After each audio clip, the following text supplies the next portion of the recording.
And in the past, it had a very robust nuclear weapons program. This goes back 20 years, but it ended it out basically out of fear of being attacked by the United States and Britain at the end in 2003. But it didn't give up its nuclear weapons program. In a sense, it went into kind of a maintenance program. And at that time, it really didn't have a way to make the key material you need for a nuclear weapon grade uranium in the case of Iran. But today the situation's very changed.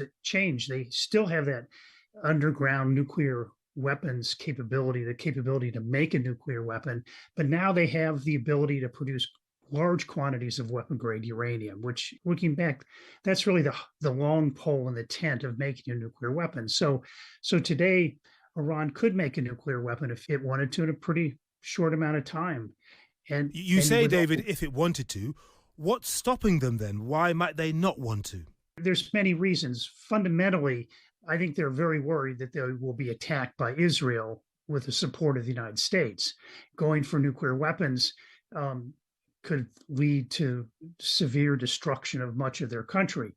But they also, I think they understand too that a nuclear weapon in their hands is going to change this calculation in the Middle East and perhaps increase and intensify Saudi Arabia's effort to get nuclear weapons. It could lead Egypt to go down that path again. And so they may not want to start that chain reaction in the Middle East, and that causes them to hesitate. Now, what's changed that's making this much more dangerous is that Iran could go for nuclear weapons thinking that it could have some before anyone really notices. In a sense, get them before Israel could attack.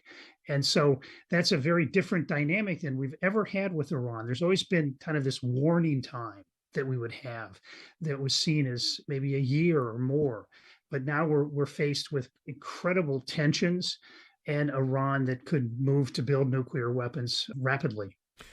David, you were a UN weapons inspector in Iraq. What does your experience of doing that tell you about monitoring Iran more closely and bypassing the frustrations that the Director General of the International Atomic Energy Agency expressed in Davos just yesterday, saying that the Iranians are being uncooperative and his agency is being held hostage?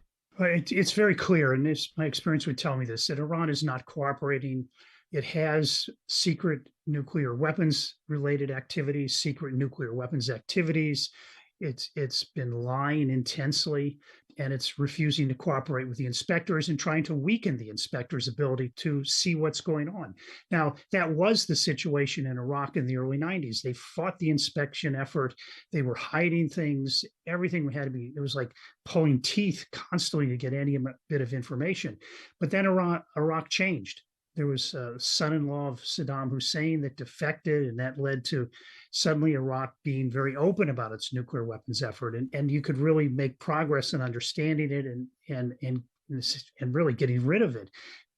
Iran has not done that. And you can really see that they're hiding things. They're trying to undermine the international inspection effort. And we just don't know why.